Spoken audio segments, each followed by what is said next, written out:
नमस्कार, मैं पंकज पांडे, देख रहे हैं आप प्राइम न्यूज और हाजिर हूं उत्तराखंड के तमाम ताजा तरीन खबरों के साथ। तो बढ़ेंगे हेडलाइंस के बाद खबरों की ओर। उत्तराखंड प्राइम के बुलेटिन में सीएम धामी के दिल्ली दौरे का तीसरा दिन आज केंद्रीय नेतृत्व की बैठक में शामिल होंगे सीएम धामी राज्यों के सांसदों के साथ बैठक में शामिल होंगे। राज्य मंत्रिमंडल के विस्तार और दायित्व वितरण को लेकर भी चर्चा होगी।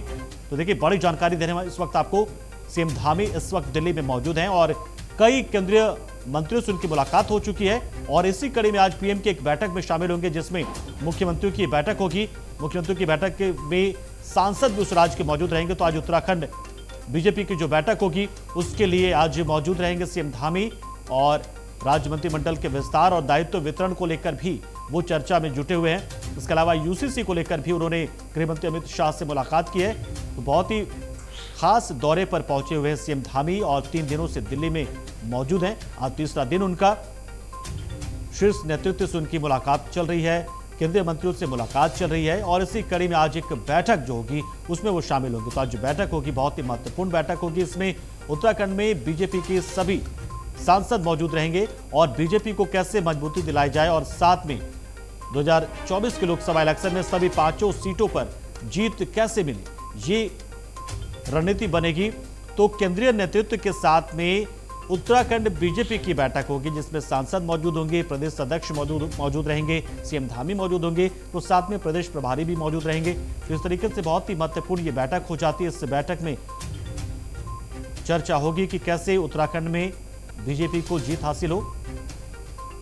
तो सीएम धामी से जुड़ी इस वक्त की बड़ी खबर हम आपको दे रहे हैं। दिल्ली में मौजूद है सीएम धामी और बैठकों का उनका दौर है वो चल रहा है। लगातार वो बैठकें कर रहे हैं, बैठकों का उनका सिलसिला जारी है और इसी कड़ी में आज पीएम मोदी के साथ भी उनकी एक बैठक होने वाली है, जिसमें आगामी लोकसभा चुनाव को लेकर सांसदों के साथ उनकी मौजूदगी में ये बैठक होगी। और पवन दीक्षित हमारे साथ जुड़ चुके। पवन, क्या अपडेट है आज सीएम धामी से जुड़ा हुआ? सीएम धामी की आज कौन कौन सी बैठक होने वाली है? बिल्कुल पंकज, आज की दिल्ली में होने वाली जो प्रधानमंत्री नरेंद्र मोदी और प्रदेश राष्ट्रीय अध्यक्ष जेपी नड्डा की अध्यक्षता में होने वाली बैठक काफी महत्वपूर्ण है, क्योंकि 2024 को लेकर के बीजेपी ने अब अपना बिगुल फूंक दिया है और ऐसे में इस बैठक के तमाम मायने निकाले जा रहे हैं।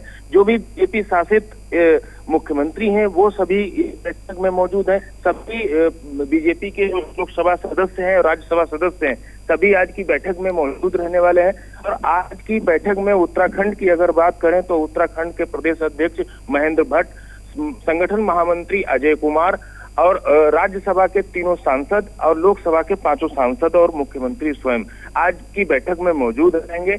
और आज की बैठक में ये आगामी चुनाव को लेकर ये एजेंडा तय किया जाएगा। जो भी पार्टी और जो सरकारें हैं, सरकार और संगठन में कैसे सामंजस्य स्थापित किया जाए ताकि 2024 में एक बार फिर से मोदी सरकार हैट्रिक लगा सके।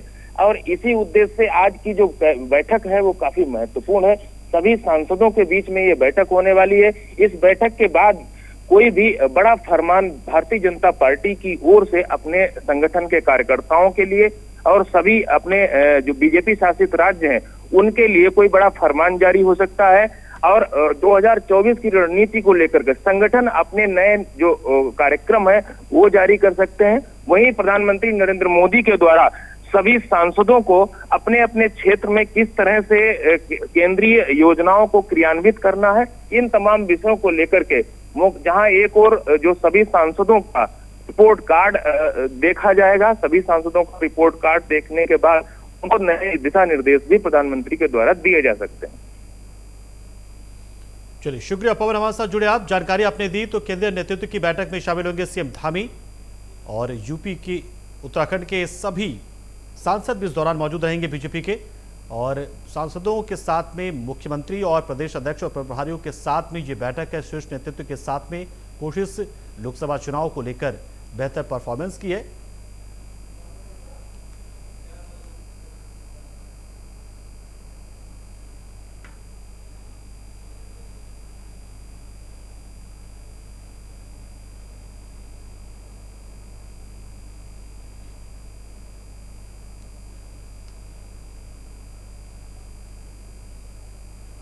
रामनगर विधानसभा में बीजेपी महिला मोर्चा नगर अध्यक्ष नीमा मठपाल के नेतृत्व में मिलेट टिफिन बैठक का आयोजन किया गया। बैठक में बीजेपी महिला मोर्चा नगर अध्यक्ष नीमा मठपाल ने कहा कि भाजपा कार्यकर्ताओं को एकजुटता और पार्टी संगठन को मजबूत करने के लिए टिफिन बैठक आयोजित की गई। साथ ही उन्होंने कहा कि रामनगर विधानसभा में बीजेपी सरकार की नीतियों को जन जन तक पहुंचाने का आह्वान किया जा रहा है। उन्होंने कहा कि नए लोगों को पार्टी से जोड़ने के लिए टिफिन बैठक की जा रही है, उसी का मुख्य उद्देश्य भी यही है। उन्होंने कहा कि प्रधानमंत्री नरेंद्र मोदी के नेतृत्व में नव भारत का निर्माण हो रहा है। आगामी लोकसभा में उत्तराखंड के 5 लोकसभा सीटों पर बीजेपी पूर्ण बहुमत के साथ सरकार बनाएगी। इस मौके पर महिला मोर्चा जिलाध्यक्ष अलका जीना, महिला मोर्चा प्रदेश प्रवक्ता कल्पना बोरा समेत भाजपा के तमाम कार्यकर्ता और पदाधिकारी मौजूद रहे।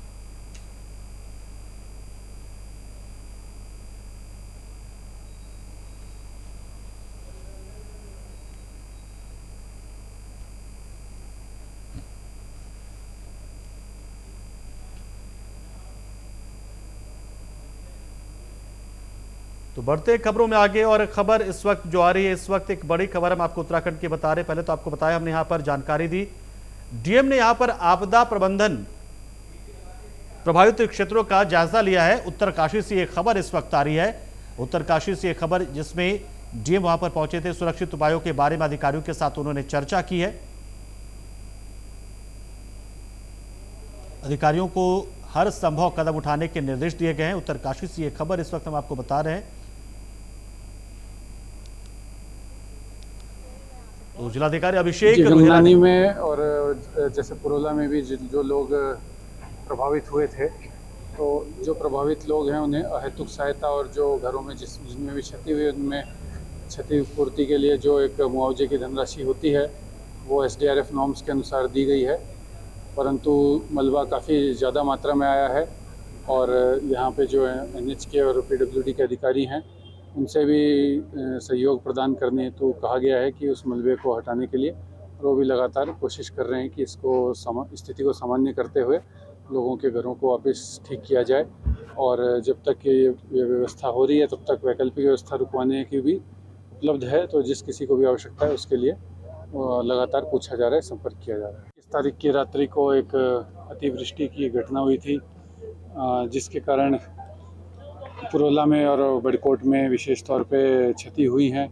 पुरोला में नगर क्षेत्र में और आसपास के ग्रामीण इलाकों में भी उसका नुकसान हुआ, जिससे कृषि भूमि, लोगों के घरों में मलबा गया और साथ ही साथ जो नदी किनारे जो फ्लड प्रोटेक्शन वर्क्स थे उनको डैमेज हुआ, रास्ते बंद हुए हैं। इसी प्रकार बड़कोट में भी जहां हम खड़े हैं, यहाँ गंगनानी क्षेत्र में घरों में मलबा आया है और सड़क पे भी अनेक स्थानों पे NH बंद रहा काफ़ी समय तक, और उसके कारण यहाँ आने वाले जो यमुनोत्री के लिए श्रद्धालु हैं उनको भी काफ़ी परेशानी का सामना करना पड़ा। और जो व्यवस्था तात्कालिक तौर पे प्रशासन द्वारा की जा सकती थी वो सभी कार्य किए गए। अभी ऊपर जितने भी श्रद्धालु रुके थे उन सबको नीचे ट्रांसशिपमेंट से ले आए हैं, परंतु डाबरकोट पे अभी भी रास्ता वर्तमान में बंद है और उम्मीद है शीघ्र ही वो भी खुल जाएगा। क्या माने सर?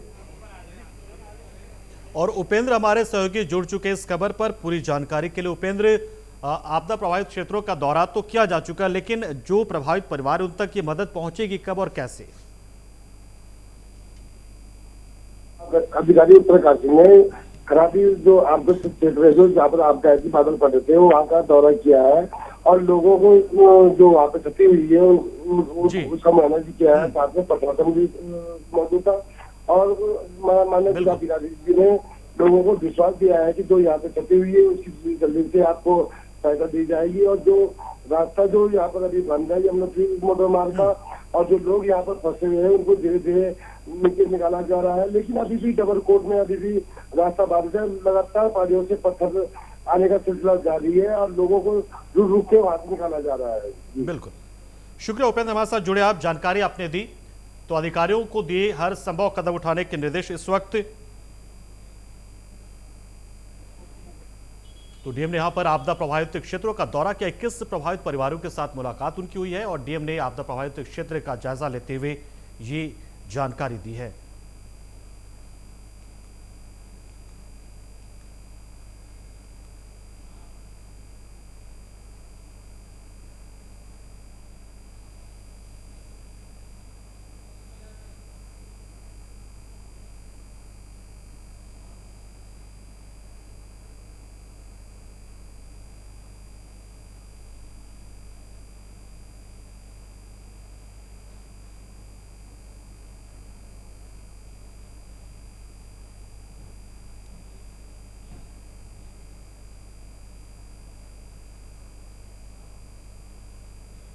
नैनीताल की प्रभारी मंत्री और कैबिनेट मंत्री रेखा आर्या हल्द्वानी पहुंची, जहां पर उन्होंने आपदा से प्रभावित क्षेत्र काठगोदाम, हैड़ाखान रोड, गौला पुल में हो रहे भू कटान और रेलवे लाइन में हो रहे भू कटान का स्थलीय निरीक्षण किया। वहीं उन्होंने काठगोदाम, हैड़ाखान रोड में लगातार हो रहे भूस्खलन को लेकर संबंधित अधिकारियों को जरूरी दिशा निर्देश दिए और कहा कि जल्द ही इसका स्थायी समाधान निकाला जाए ताकि स्थानीय जनता को किसी प्रकार की परेशानियों का सामना न करना पड़े। बता दें आपको कि गौला पुल और रेलवे लाइन में हो रहे भू कटान को लेकर भी विभागीय अधिकारियों को दिशा निर्देश दिए गए कि आगामी बैठक में ठोस रणनीति के साथ आए और इसे रोकने के लिए उचित समाधान बताएं।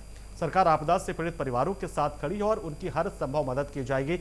आपदा से निपटने के लिए सरकार के पास बजट की कोई कमी नहीं है और सरकार ने आपदा से निपटने के लिए पर्याप्त बजट भी दिया है।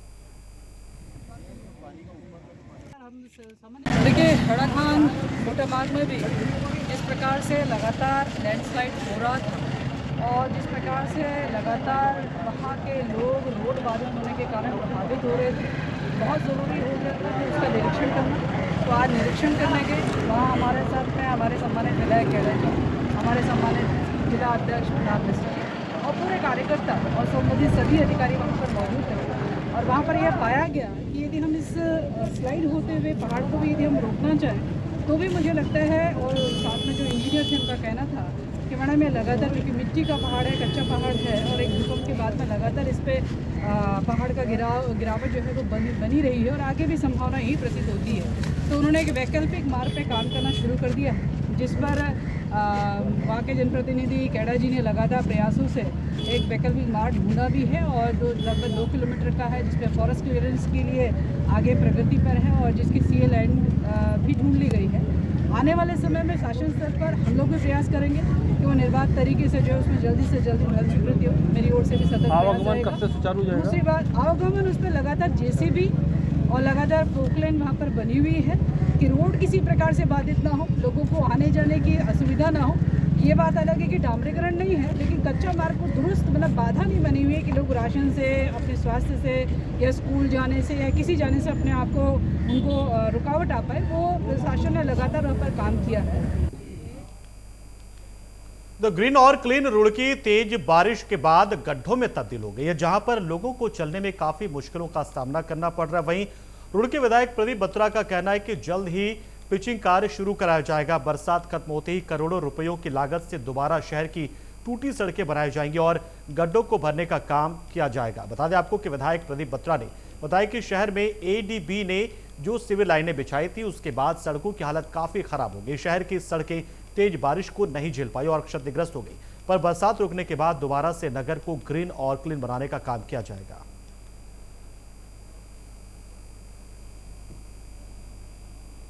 आपदा आई है हरिद्वार जिले में और आपदा क्षेत्र जो है कई सारे घोषित कर दिए गए हैं। हमारे सांसद रमेश पोखरियाल निशंक जी लगातार संपर्क में हैं। हमारे प्रभारी मंत्री महाराज जी भी यहाँ पर आए थे और माननीय मुख्यमंत्री भी 2-3 बैठक ले चुके हैं। आपदा सेल जो है सक्रिय है और काम कर रहा है और जिन लोगों के नुकसान हुए हैं उनकी सूची तैयार करी जा रही है मुआवजे के लिए। जिनका टीवी फ्रिज खराब हुआ है, जिनकी दीवारों में दरार आई है, जिनको कहते हैं मकान टूट गए हैं, उनके लिए सूची जा रही है। पटवारी द्वारा सर्वे करा जाएगा और मुआवजा दिलवाया जाएगा। सड़कों के टेंडर भी करे जा रहे हैं। पीडब्ल्यूडी विभाग में पैसा आया है। जो सड़कें मरम्मत होने वाली हैं गड्ढा भरा जाएगा उनका, और जो सड़कें बननी है नहीं उनके भी काम शुरू होंगे जल्द। बारिश का इंतजार है, बारिश रुके तो अगस्त माह में मैं समझता हूँ कि सारी सड़कों को दोबारा दुरुस्त करा जाएगा। सर, एडीबी पे कोई कार्रवाई की जाएगी सरकार? देखिए, एडीबी ने अपना काम किया, सीवर लाइन डाली, पंप स्टेशन बनाया, सीवर ट्रीटमेंट प्लांट बना, पर कई जगह सड़कें कंप्रेस नहीं हुई हैं। जहाँ सड़कें कंप्रेस नहीं हुई हैं या नाला लीकेज कर रहा है उसकी वजह से गड्ढे बन गए, गड्ढों को भरा जाएगा और दोबारा उस पर सड़क बनाई जाएगी। तो ये कार्य मैं समझता हूँ कि बहुत जल्द कराया जाएगा। होता है सुभाष नगर वाली सड़क भी रामपुर चुंगी।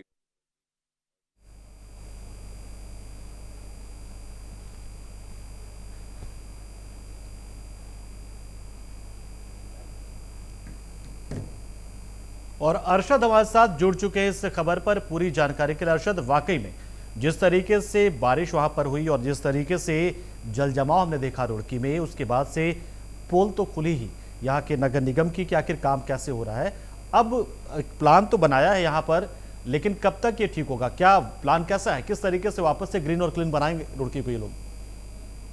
देखिए, आपको बता दूं कि जिस तरह से रुड़की की तमाम, जिसे ग्रीन सिटी क्लीन सिटी कहा जाता था, वहां पर सड़कों पर इस बारिश के बाद जगह जगह गड्ढे हो गए और अगर बात की जाए तो लोगों को आने जाने का भी वहाँ पर रास्ता नहीं मिल रहा। तो इसी को चलते फिलहाल रुड़की जो विधायक हैं प्रदीप बत्रा, उन्होंने एक तमाम जगहों का सर्वे कराया है और इसको लेकर जो है दिशा निर्देश दिए हैं। फिलहाल पिचिंग का काम यहाँ पर किया जा रहा है। उसके बाद बारिश रुकते ही यहाँ पर एक बार फिर सभी सड़कों को, गड्ढों को समतल कर दिया जाएगा और यहाँ पर जो है पूरी तरह से फिर एक बार ग्रीन सिटी और क्लीन सिटी वाला रूप देखने को मिलेगा। यह प्रदीप बत्रा का कहना है।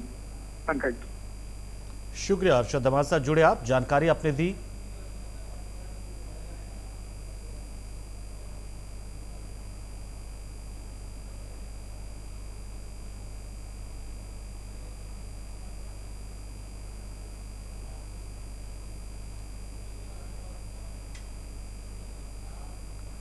और खबर उत्तरकाशी से है, जहां पर सरकार पर आपदा प्रबंधन के मोर्चे पर पूरी तरीके से नाकाम रहने का आरोप लगाया गया। उन्होंने कहा कि सरकार के जनपद प्रभारी मंत्री ने आपदा को लेकर गंभीरता नहीं दिखाई, महज आयतुक राशि वितरित कर इतिश्री कर लिया गया। ये बात गंगनानी बड़कोट के आपदा प्रभावितों के बीच में पहुंचकर उन्होंने कही। उन्होंने कहा कि बड़कोट और गंगनानी और राजस्तर और पुरोला में आपदा ने कहर बरपाया। आज आपदा पीड़ितों को जीवन यापन के लिए राहत दिए जाने की आवश्यकता है। सरकार की मानकों में जाकर व्यवहारिकता में मदद को आगे आना चाहिए। उन्होंने कहा कि परोला में आपदा सचिव से वार्ता हुई, जिसमें पूर्ण सहयोग के लिए कहा गया। उन्होंने कहा कि इस आपदा में गनीमत रही कि कोई जनहानि नहीं हुई। लोगों के घरों में मलबा घुसा हुआ, सामग्री नष्ट हो गई, फसलें तबाह हो गई हैं। इसके लिए सरकार को गंभीरता से कार्य करने की आवश्यकता। उन्होंने कहा कि कांग्रेस आपदा की इस घड़ी में प्रभावितों के साथ है।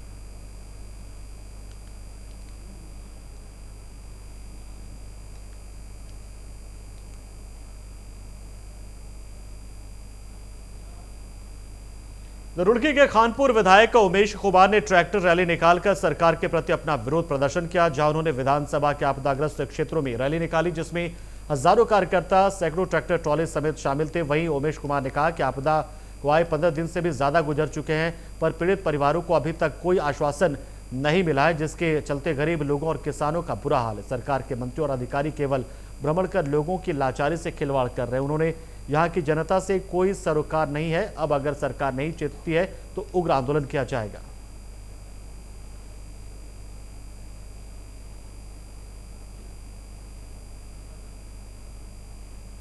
नहीं पता, उन लोगों को किसानों से जमीन पर उतरकर बात करनी चाहिए। यहाँ के किसानों से पूछें कि आपको तकलीफ क्या है। आपका पैर, आप सफेद जूते, सफेद मोजे पहन के आप खादर में आते हो। मुझे एक मंत्री और एक नेता जो खादर की बात करते हैं, अपने खद्दर के कुर्ते पे खादर की मिट्टी का एक दाग दिखा दें। जब पानी उतर गया तो सब खादर के नेता हो गए। जब कहां थे, जब 7-7 फुट 8-8 फुट पानी था, जब लोग फंसे थे। आज आप हमारे ऊपर एहसान कर रहे हैं। आपके कुर्ते का कलफ नहीं टूटना चाहिए। अरे सफेद जूतों और सफेद मोजों से आप खादर की राजनीति करेंगे? पहुंचा ऊपर चढ़ाओ और नीचे उतरो पानी में तो पता लगे। हमें कहते हैं कि हम रील बना रहे हैं पानी में उतर के। अरे तुम भी उतरते ना 5 फुट पानी के अंदर, तुम भी गले तक पानी लाके रील बनाते, हम आपका सम्मान करते।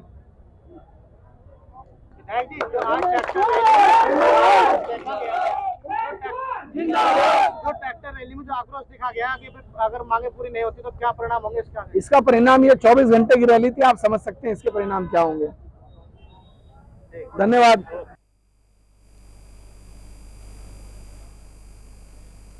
रुड़की में मशरूम उगाने वाली कंपनी में लोहे के एंगल टूटने से बड़ा हादसा हो गया। हादसे में 2 महिलाओं की मौके पर ही मौत हो गई, 4 महिला गंभीर रूप से घायल हो गई है। मृतक महिला कर्मचारियों के शव को परिजनों ने कंपनी के बाहर रखा। इलाज के लिए घायल महिलाओं को हायर सेंटर भेजा गया। कंपनी का मालिक मौके से फरार हो गया। मौके पर सीओ मंगलोर पहुंचे। स्थानीय लोगों ने कंपनी प्रबंधन पर लापरवाही का आरोप लगाए हैं। तो यहां पर देखिए एक बड़ा हादसा हो गया है। यहां पर बताया जा रहा है कि क्षमता से ज्यादा शायद भार इस लोहे के एंगल पर आ गया था और इसी वजह से एंगल भरभरा कर गिरा। पहले भी इस मामले में कई बार यहाँ के कर्मियों ने कहा था कि अब ये कमजोर पड़ गया, इसको बदल देना चाहिए, लेकिन शायद मुनाफे के चक्कर में और लापरवाही में और दूसरे की जान की कीमत नहीं समझने वाले प्रबंधन ने और यहाँ के संचालक ने इस पर बिल्कुल ध्यान नहीं दिया। और देखिए आज हादसा हुआ जिसमें 2 लोगों की मौत हुई है, कई लोग घायल हो गए हैं। साफ समझा जा सकता है कि यहाँ पर जो लोहे के एंगल लगाए गए थे, इस पर सिर्फ और सिर्फ इसका सिर्फ काम निकाला जा रहा था, बिना ये समझे, बिना ये सोचे कि क्षमता से कहीं ज़्यादा वजन तो इस पर नहीं पड़ गया है। मशरूम के बेड्स इस पर लगे हुए थे और समझा जा सकता है कि वजन ज़्यादा होने की वजह से ये हादसा हुआ होगा।